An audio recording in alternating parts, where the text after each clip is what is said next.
Good morning. We're here in Public Service Commission, docket 185711, application of Dominion Energy Utah to change the infrastructure rate adjustment. I'm Thad LeVar, and I'll be the presiding officer for today's hearing.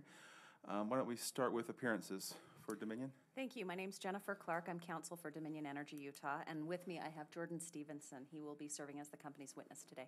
Okay. For the Division of Public Utilities? Thank you. Patricia E. Schmid with the Attorney General's Office on behalf of the Division of Public Utilities. With me as the division's witness is Eric Orton. Okay. Any preliminary matters that anyone's aware of? No. Okay. Ms. Clark? Thank you. The company would call Mr. Stevenson. Okay. Mr. Stevenson, do you swear to tell the truth? Yes. Okay. Thank you. Would you please state your name and business address for the record? Jordan Stevenson, and 333 South State, Salt Lake City, Utah. And by whom are you employed? Dominion Energy. What position do you hold there? Regulatory Affairs Analyst 3. Mr. Stevenson, was the application and the accompanying exhibits in this docket, were they prepared by you or under your direction? Yes. And do you have any corrections to any of those materials? No. The company would move to admit its application and the accompanying exhibits 1.1 through 1.5. Okay. Ms. Schmidt, do you have any objection to that? No objection. Okay. The motion's granted. Thank you. Mr. Stevenson, can you summarize the relief the company is seeking in this application? Yes. In this docket, the company seeks to adjust the infrastructure tracker replacement rate to include investment related to replacement projects that were in service as of August 31, 2018. The majority of this additional investment occurred in the Feeder Line 21 project in Davis County. The company is requesting a $3.5 million increase in annual revenue related to this investment, resulting in a total annual revenue requirement of $25.6 million.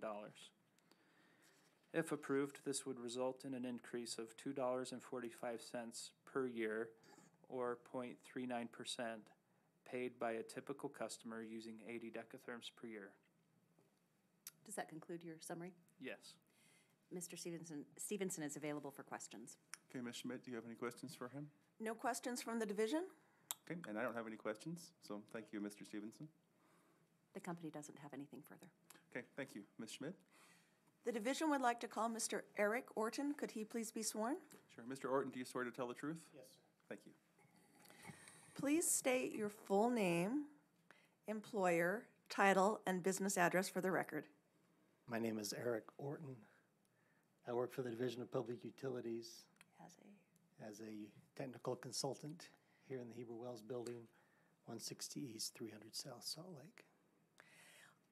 In connection with your employment at the division, did you participate in the preparation and filing of the division's memorandum dated September 19th, 2018, with the subject approve docket number 18-057-11, application of Dominion Energy Utah to change the infrastructure rate adjustment? I did.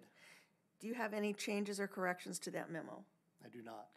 Do you adopt the identified memo as your testimony today? I do.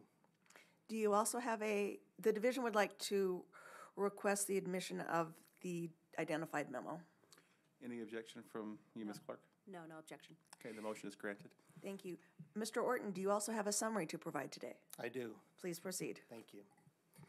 In summary, the gas utilities proposal is a total revenue requirement in the infrastructure tracker of $25.62 million, or an incremental revenue requirement increase of $3.515 million from the current interim revenue requirement of $22.105 million. If approved, a typical GS customer would see an annual increase of $2.45, or 0.39%. This application complies with past commission orders, and the proposed tariff sheets reflect the changes as filed by the gas utility. The division has reviewed the filing along with the respective exhibits and tentatively agrees with the methods used. Therefore, the division recommends the commission approve the proposed rates on an interim basis until the division can complete its audit, at which time it will make a final recommendation to the commission. That's all I have. Thank you. Thank you very much, Mr. Orton. Mr. Orton is now available for questions from council and the commission. you have any questions, Ms. Clark? We have no questions, thanks. Okay, and I don't either, so thank you, Mr. Okay, Orton. thanks. The division has nothing further. Okay, anything further from anyone? Yes, the company would respectfully move for a bench order approving the rates on an interim basis pending the division's completion of its audit. How about if I commit to a written order today? That would be even better. Okay, Thank you. you have that, that verbal commitment. Thank you. Anything further from anyone? Nothing further from the division. Okay, we're adjourned. Thank you. Thank you.